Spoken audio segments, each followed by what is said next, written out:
Good morning, everyone. I am Karen Griglak, and my pronouns are she and hers, and we are going to do something novel and get the ever-important announcements said and out of the way.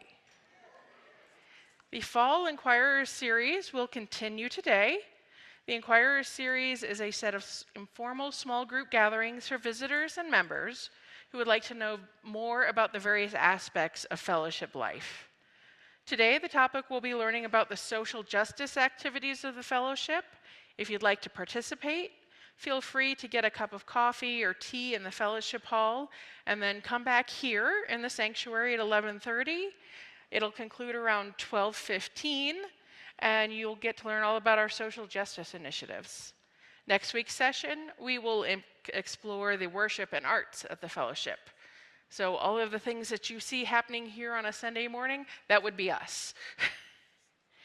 Now, to get this service started, I want to invite everybody to either rise in body or rise in spirit and open up your gray hymnal to hymn number 188, Come, Come, Whoever You Are. That is 188. And we will join in with singing with our lovely chamber choir this morning. All right, so here's how we're going to do this one. We're all going to sing it together, and then let's try singing it in two parts. So maybe this half of the room can start, and then this half of the room can come in second, and then we're going to do something really risky, and we're going to try it in 4 parts. 1, 2, 3, 4. So I'll do my best. You probably won't get any cues from me. But there'll be groups of singers singing each of those parts. So pretty much just sing something, and it'll likely fit in okay. All right. All together. Here we go. 1, 2, 3, sing. Come, come, whoever you are, wanderer, worshiper, lover of the evening, ours is no caravan of despair. Come yet again, come. This half. Come, come, whoever you are, wanderer, worshiper, lover of the evening, ours is no caravan of despair.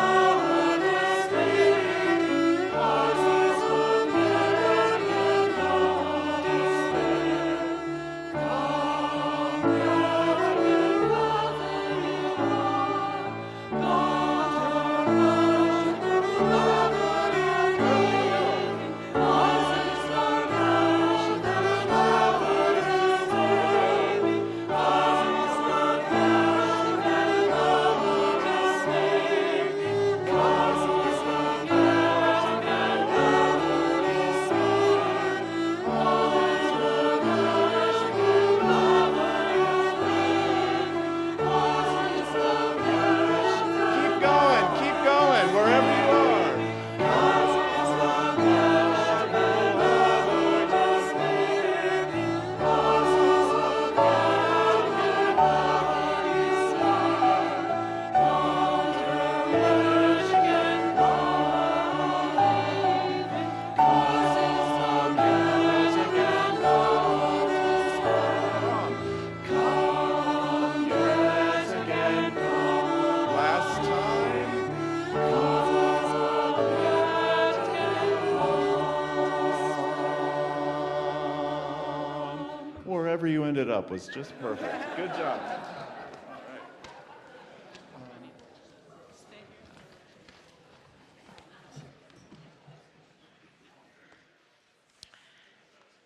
Good morning, and welcome to the Boulder Valley Unitarian Universalist Fellowship. I'll introduce myself again. I am Karen Griglak, she and her pronouns, and I am your service associate for today. I'm joined today by the Reverend Dr. Clare Hammoor. Yes? Yes. Who is committed to justice and joy. He has worked with people who are incarcerated for the past 12 years and has led workshops and ritual experiences internationally. Clare recently worked with the Namaqua Unitarian Universalist congregation in Loveland, Colorado as an intern minister for 2 years. He holds a master's and doctorate degrees from New York University and is an ordained Interfaith Minister through the new Seminary. Today's music is provided by Tad Coriath, our music director, and our lovely chamber choir, with help from Julie Morris, Jin Ah Lim, and Aaron Patterson. Today's tech team is Deborah Mensch, Paula Zimmerman, and Charlie Morris on Zoom. As I say our welcome words today, I invite you to really take in these welcome words and imagine how it might change the way that you interact with people that you are just getting to know and those that you may have known forever. You are all welcome here today in all of the beauty of languages, cultures, skin tones, shapes and sizes, gifts and challenges that come together in your uniqueness. You are welcome here today. In all of the ways that you experience and express gender, you are welcome here. In the beauty that is who you love and how you love, you are welcome here today. In all of the ways that you make your living and the places that you are from, you are welcome. With all of the traditions that inform your spiritual life, you are welcome here. No matter how long you are away, nor how soon you will return, you are welcome. And whether your body and soul want support today, or you arrive with the capacity to support others, you are invited to join us with a curious mind, a loving heart, and a willing spirit. We welcome all of you here today. We commit ourselves to being a center for spiritual exploration and justice making, and to anti-racism and anti-oppression work, both within our congregation walls and outside of them.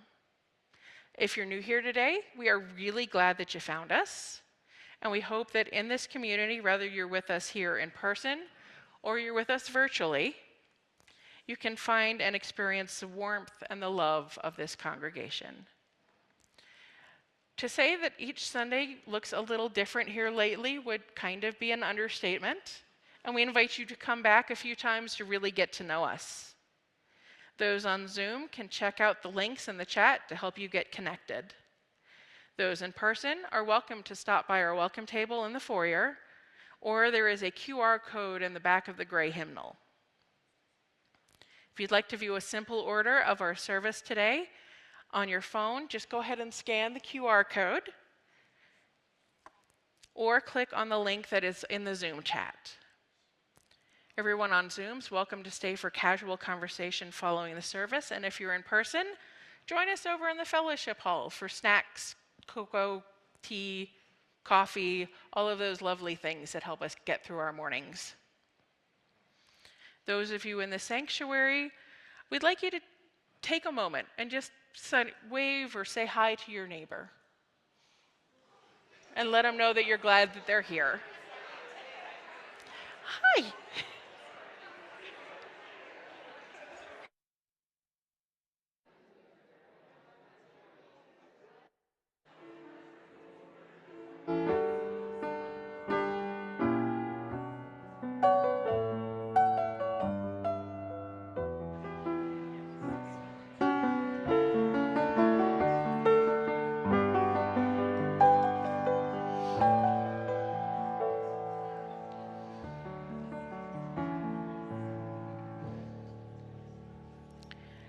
We will not be offering joys and concerns today, but we invite you to reach out to Reverend Barbara or any people on the lay pastoral care team if you have a pressing matter.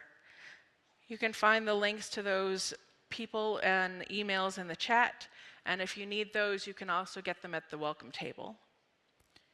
We also want to take a moment of quiet and reflection to bring your attention to November 20th this week. Wednesday is Transgender Day of Remembrance. please keep in mind those who are no longer living their big and beautiful lives simply for being their amazing and authentic selves.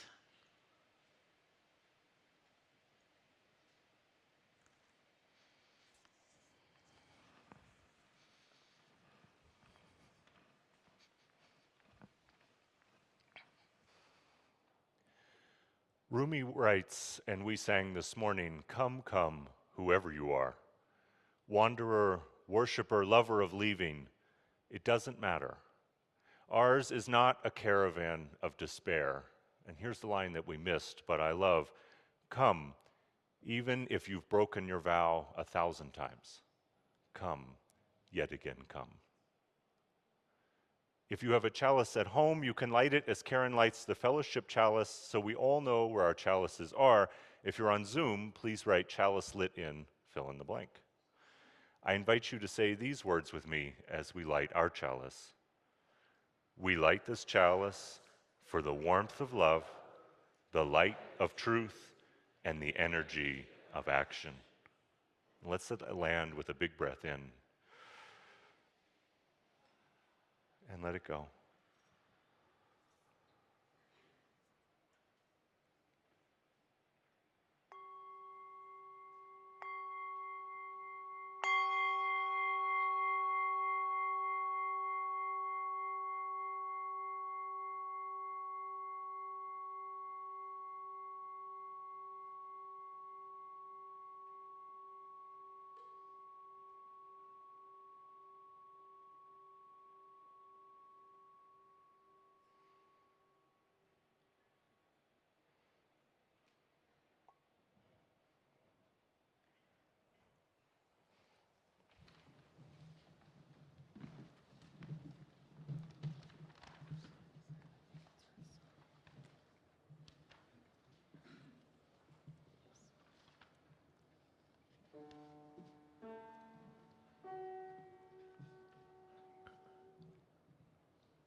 If you've ever been inside a prison before, you know how incredibly lonely it is.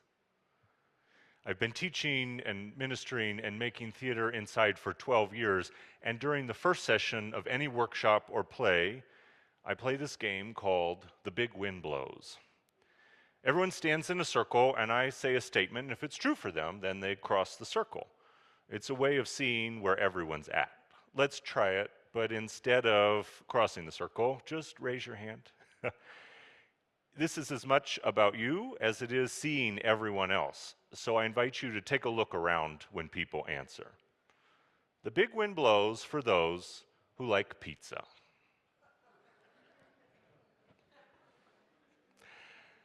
The big wind blows for those who have people they love in their life. The big wind blows for those who have someone in their life they can trust. In prison, that's the one that stops people. I remember one class in New York, a group of 30 men crammed into a circle in a bleak prison classroom. The big wind blows for those who have someone in their life they can trust, and not a single person moved. This story takes place in a different prison, but it's right after we played The Big Wind Blows. It involves a circle of 50 people here in Colorado, 50 people coming together to make a musical. 49 of us had never done this before, and only a handful had even seen one. I love musicals. As we just heard, but music and singing have been my refuge, and music and singing shall be my light. Out of the people in the room, this story is really about one person, and I'm going to call him Charles. Charles was in his early 60s. On the shorter side, he has thick glasses, he's black, and he has a deep relationship with Jesus. I learned that Jesus was the only person he trusted. We were having one of our first rehearsals for the musical, and there's a huge ensemble reacting to the major action of the play, and at one point I gave the direction, "Look surprised." There were many iterations of surprise that were hilarious. Can we try it? 3, 2, 1. Look surprised. Oh my God, these are so good. They're so good. But Charles remained stoic. He looked like he just didn't understand. So I checked with him during the break, and he said, "Claire, I've been in prison for 47 years. I came here when I was 15, and I've never left." And he looked me in the eyes through his glasses, and he said, "You're asking me to do things I don't know how to do." And I said, "Can you tell me more about that?" And he said, "Well, I don't know how to be surprised." And then angry tears began to well up in his eyes as he said, "I don't know if I've been surprised in my whole life." I'd triggered something. I'd pressed into a pain point that I didn't know was there, and I took a big breath and tried to hold back the water in my own eyes. I don't know if I've ever been surprised in my whole life. I told him, we're here to pretend together, and the more you do it, the more you practice, the more you try alongside everyone, the more you'll get it. And in those words, what I wanted him to hear was, this space is different from the rest of your life, and you can trust me.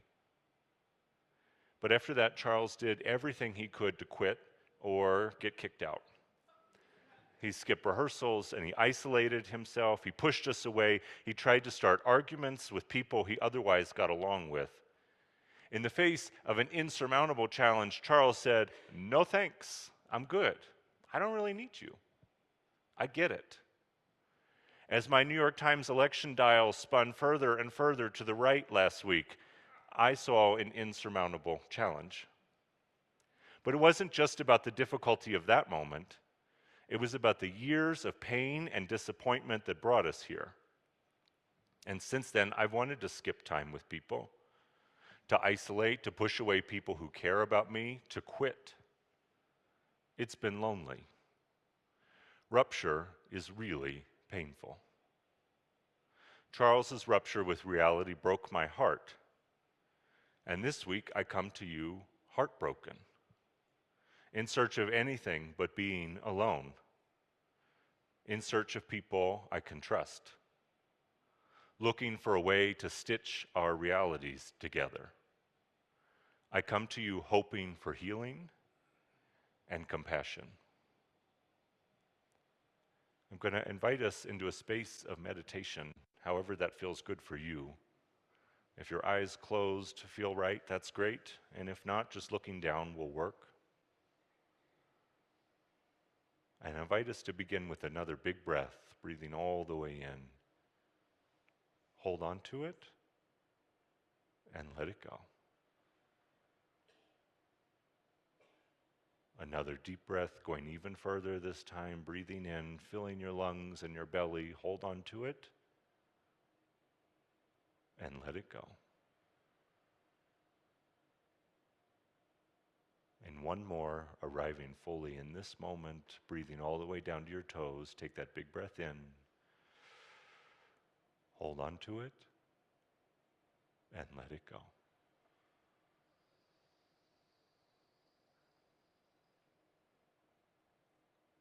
And in this space of stillness, I invite you to take your hand and place it on your heart, if that feels good.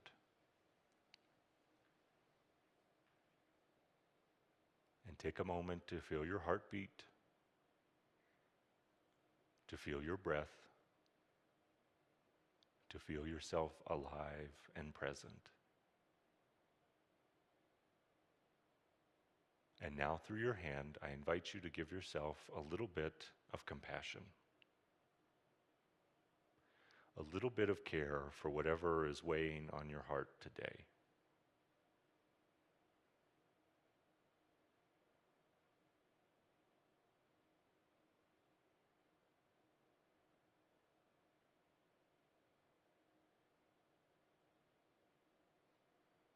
And if it feels good, I invite you to take your other hand and wrap it around to your shoulder on the other side, giving yourself a hug, holding yourself with compassion, holding yourself with love, knowing that however you showed up, however broken you feel, or however overflowing your life is, you're welcome here.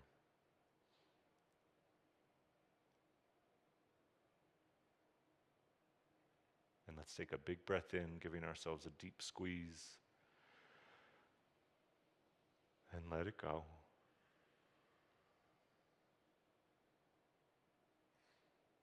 And I invite you to let your eyes flutter open and to take yourself out of that hug, and if it feels good, to reach out and touch the people around you, just to grab their hands if they want to, just to hold each other, knowing that our compassion for ourselves is what gives us compassion in beloved community.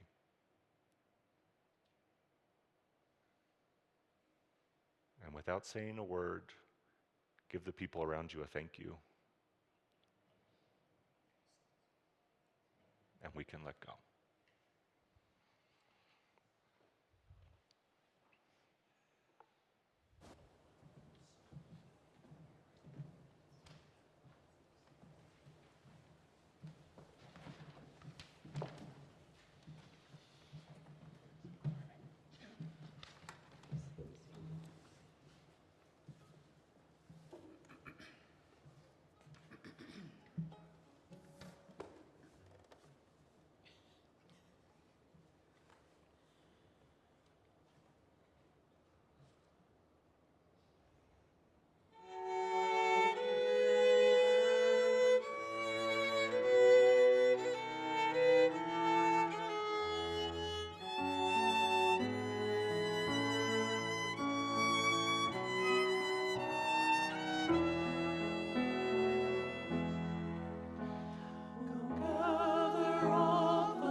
the broken heart above.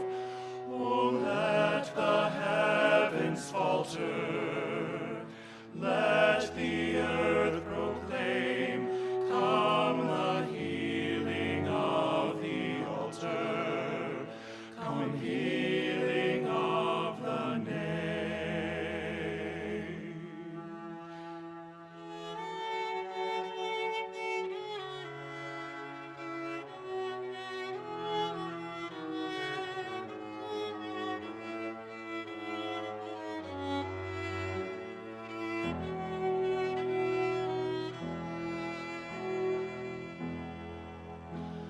O longing of the branches to lift the little bud, O longing of the arteries to purify the blood, and let the heavens hear it, the penitential hymn, come healing of the spirit, come healing of the limb.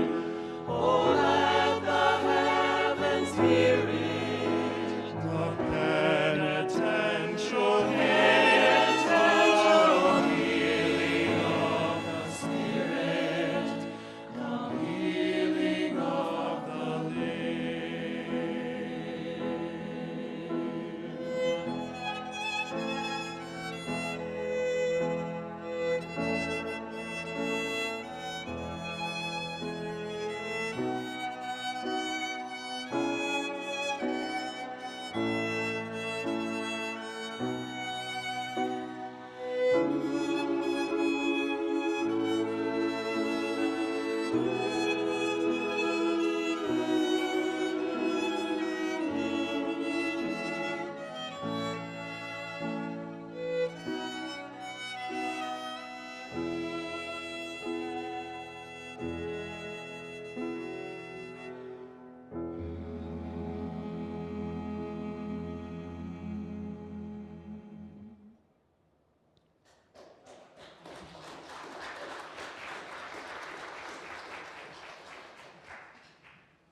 The big wind blows for those who take care of other people.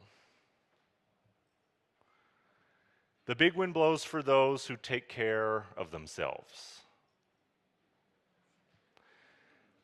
The big wind blows for those who have found unexpected friendship. As Charles kept trying to run away from the musical, I kept trying to find ways to bring him back. So I assigned him a buddy. Well, I thought it'd be good to give everybody a buddy, somebody to talk to at each rehearsal, someone to run lines or practice designs with, someone to trust in this vulnerable, surprising, and challenging process. In choosing a buddy for Charles, I looked for someone who'd be able to see him every day, someone who lived in his unit, someone who could show up over and over again.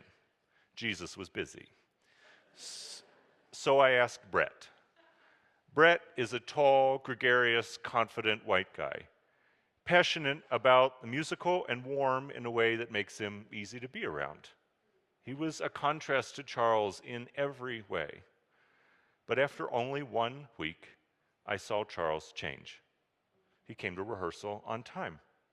He put in extra work memorizing his lines with Brett. He played with us, and he found a way to act surprised. The more he did it, the better he was at it, the more he believed it. It felt like wounds were healing. And it wasn't just Charles and Brett. After putting the buddy system in place, I started to hear stories. Stories of men who didn't talk to each other, finding a way to check in with their buddy on the yard. Or one that I'll never forget. This one is about Darnell. Darnell had been in prison almost as long as Charles. He was the youngest boy in a big family, and as a boy, he loved to sing and dance. But no one loved it more than his mother. And as he grew up, he watched his brothers wind up in prison. He told his mother, "I promise I'll be here to take care of you. I promise I'll keep dancing for you." And Darnell did not keep that promise.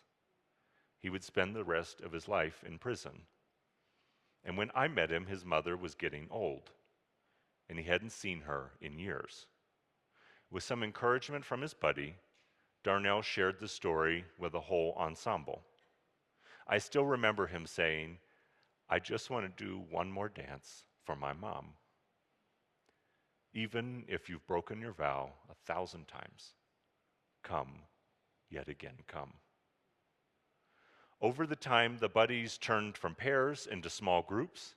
People found a way to be in community together. People found a way to begin healing from the ruptures in their lives while working toward a shared goal that they'd never seen before, a sparkling musical. Feminist scholar Bell Hooks says, "Rarely, if ever, are any of us healed in isolation. Healing is an act of communion." I know that healing happens in community. Repair comes from working together. I know that communities are strongest when they're working toward creating the world as they long for it to be. That's why we're here this morning. That's why it's powerful to return to a sacred space full of people we can build trust with. There's room to grieve, to be hopeless, to be lonely, and there's an invitation for compassion for ourselves, for our communities, and for our world. James Baldwin says it so well, "For nothing is fixed forever and forever and forever. It is not fixed. The earth is always shifting. The light is always changing. The sea does not cease to grind down rock. Generations do not cease to be born, and we are responsible to them because we are the only witnesses they have. The sea rises. The light fails. Lovers cling to each other. Children cling to us. The moment we cease to hold each other, the sea engulfs us, and the light goes out."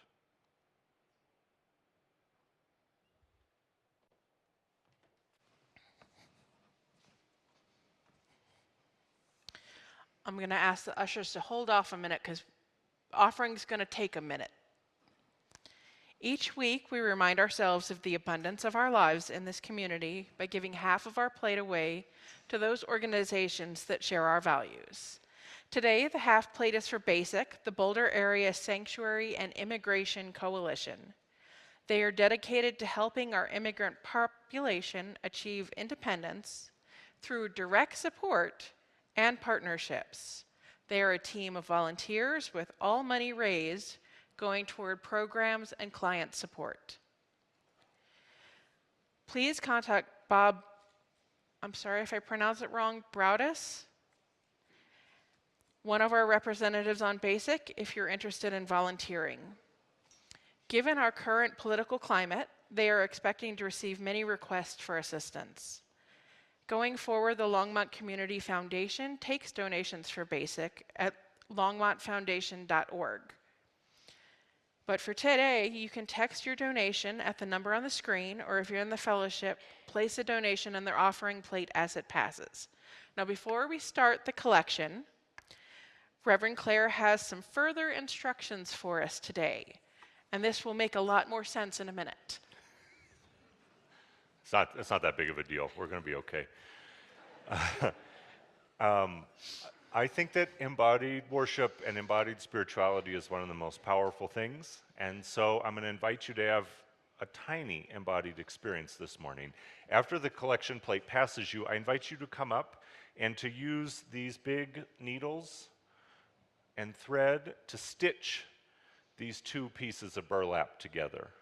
You can stitch them in a really beautiful way. You could just do one tiny stitch, one giant one, but afterwards I invite you to hand this off to someone next to you as we start to thinking about stitching ourselves together to be strong and stitching our world together to be beautiful.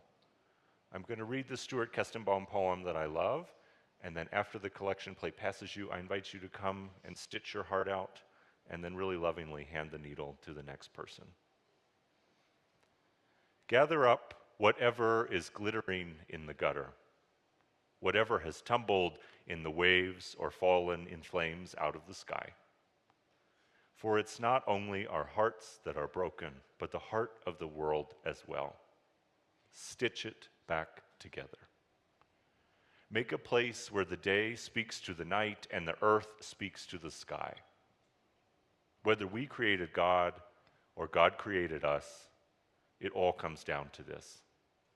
In our imperfect world, we're meant to repair, to stitch together what beauty there is. Stitch it with compassion and wire.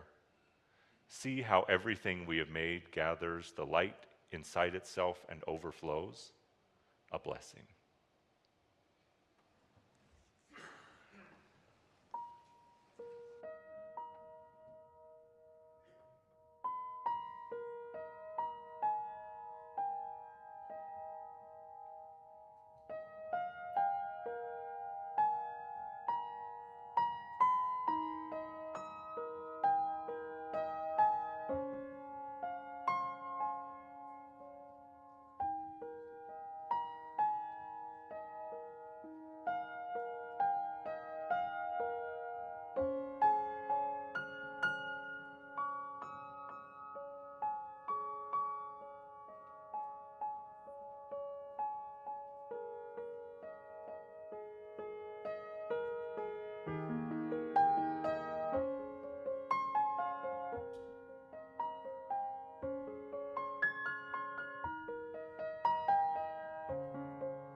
On behalf of this fellowship, bringing love, reason, compassion, and justice to this world, and on behalf of BASIC, we dedicate these offerings. Thank you.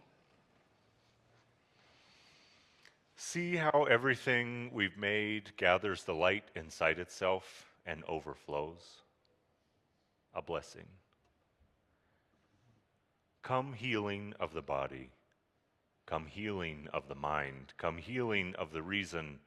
Come healing of the heart. Of the altar of the name. Come healing of the spirit. Come healing of the limb.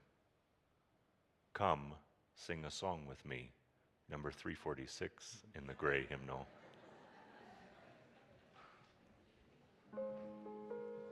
I invite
We worked on that musical for 6 months. We imagined the world not as it was. Prisons disappear people.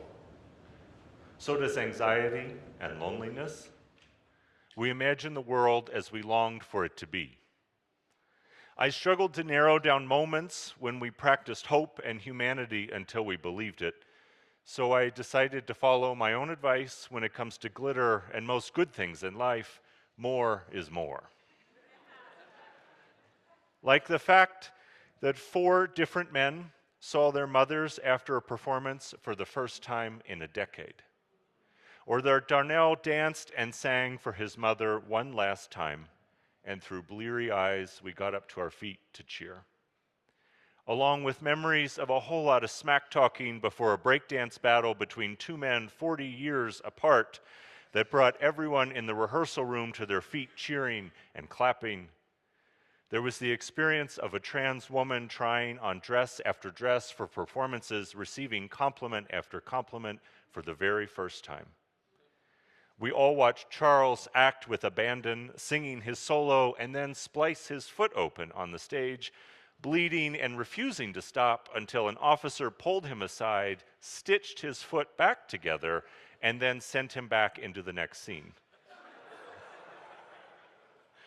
There were eye rolls and grumbles about makeup and glitter, which evolved into people, mostly men, finding ways to cover every inch of their hair and beards and eyebrows with sparkly magic, including someone I'll never forget painting glue lines up his thigh so there would be glitter peeking out from under his costume.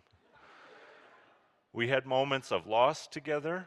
One man's wife of 30 years died while we were in rehearsal one morning. And for the first performance, he put her picture on a chair in the front row, and the ensemble swooped in to care for him. And throughout our journey, we pushed this community to be expansive. We learned sign language, and we accommodated mobility needs with grace. As we closed the show, I asked the guys in the circle to share something they were surprised by in our time together. And when Charles spoke, he said, "I'm surprised that you all put enough trust in me to do this part. That's never happened in my whole life." Put your trust in someone today. The moment we cease to hold each other, the sea engulfs us and the light goes out. Making theater in prison has taught me that we can create the world as we dream it to be, if even for a moment. And in that moment, in that healing, in a place of loneliness and rupture, I found hope to survive. Hope can keep going, no matter the injustices, no matter the isolation. And if it can happen there, we can surely bring that reality out here. So many people in prison have taught me over and over again that healing does happen in communion. Bell Hooks was right. And so was Angela Davis when she says, it's in collectivities that we find reservoirs of hope and optimism. It starts with making a buddy. It continues as we build trust. It grows when we work toward a shared vision of the future. That's how hope is alive in the world today. Rupture can lead to repair and healing. But repair is not the end of our story. It's just the beginning.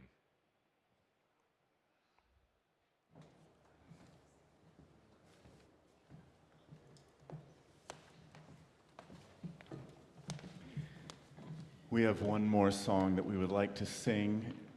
It's called Hope by Issei Barnwell of Sweet Honey in the Rock. And there's a part in there for you that we're going to go over it with you a little bit here. We have 8 minutes. We can spend like 8 minutes learning this part together. So we're going to get it good and learned. And hopefully I'll sing it in the right key, unlike this morning when we rehearsed. All right, so are the words up there? Yeah. Let's do it chunk by chunk. So I'll sing a little bit, and then you sing a little bit, and it goes a little bit like this.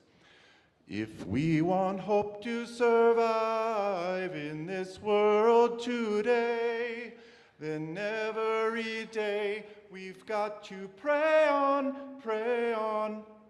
That's the first part. Can you try that? Let's all do that together. If we, 1, 2. If we want hope to survive in this world today, then every day we've got to pray on, pray on. Wow, yes. All right. And then the second part is pretty much like the first, but I'll sing it for you again so you can hear it again. It goes like this. If we want hope to survive in this world today, Then every day we've got to pray on. And it just ends. It doesn't go high again. All right, so let's do the second part. Here we go. Everybody together. And if we want hope to survive in this world today, then every day we've got to pray on. That's it. That's your part in the song. And then as it goes, you'll say, we walk on, we work on, we move on, and it goes a whole lot faster. So, get ready, here we go. How are we as far as pitch? Oh, all right. Ryan's gonna kick it off for us. Here you go, Ryan. If we want hope to survive in this world today, then every day we've got to pray on, pray on. If we want hope to survive in this world today, then every day we've got to pray on. If we want hope to survive in this world today, then every day we've got to pray on, pray on. If we want hope to survive in this world today, then every day we've got to pray on. Let's do that again.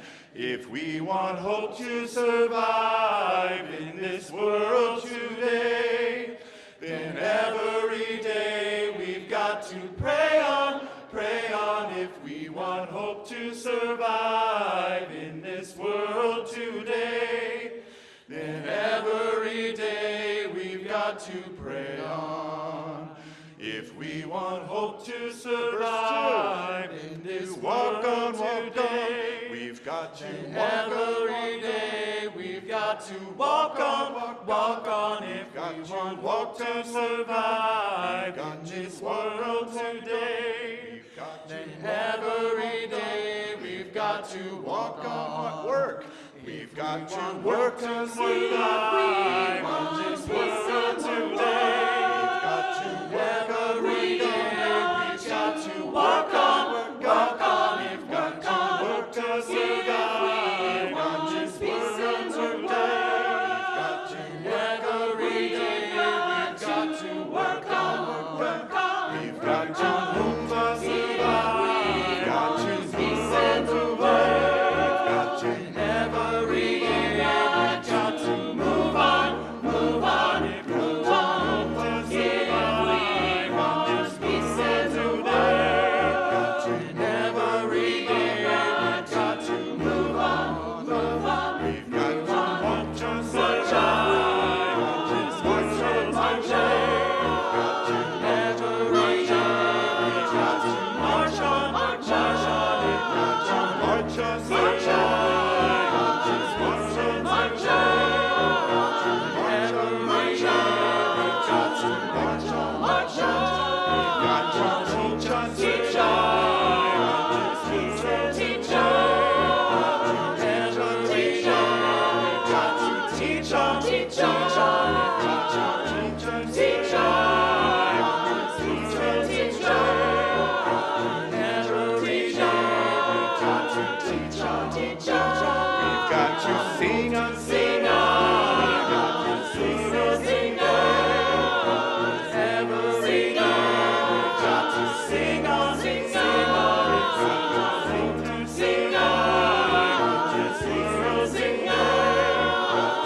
Every day we've got to sing on, sing on. We've got to sing on, sing on. We've got to sing on, sing on. We've got to sing on, sing on. We've got to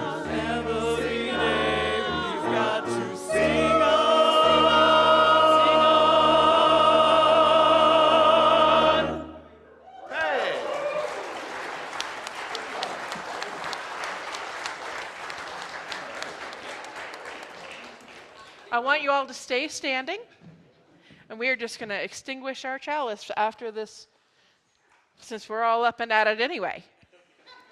I want you all to join me in the chalice words. We extinguish this chalice, but not the warmth of love, the light of truth, nor the energy of action. We carry these in our hearts until we meet again. I invite you to stay up for just one more minute. This is a way that I really love to close a service, and I'm going to ask you to get a little bit wild with me, okay?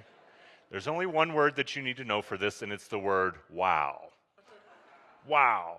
And we're going to say wow over and over and over again, saying it, wow, that we get to be alive, wow, that we're here in beloved community, wow, things are really hard, and wow, things are really beautiful. We're going to start at really tiny whispering. We're going to take it up to a crescendo, so loud, and then we're going to take it back out until we're whispering it. You can say it as many times as you can, as fast or as slow as you want to, and put your body into it. The choir is up here to lead us. They're going to really go wild for us. So thanking them in advance for something they weren't prepared for. All right, here we go. With a lot of gratitude for this beautiful day, for being alive together, we start by saying, wow, wow, wow, wow, wow, wow, wow, wow, wow, wow, wow, wow, wow, wow, wow,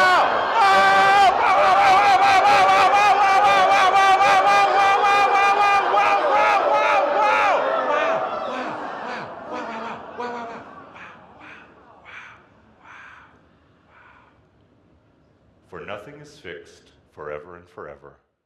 It's not fixed. The earth is always shifting, the light is always changing, the sea does not cease to grind down the rock, generations do not cease to be born, and we're responsible to them because we are the only witnesses they have. The sea rises, the light fails, lovers cling to each other, and children cling to us. The moment we cease to hold each other, the sea engulfs us, and the light goes out. May we trust each other. May we stitch together the beauty of the world. May our seams be strong enough to hold against loneliness and despair. The more we do it, the more we practice it, the more we believe it, the more we heal and hope together. May it be so.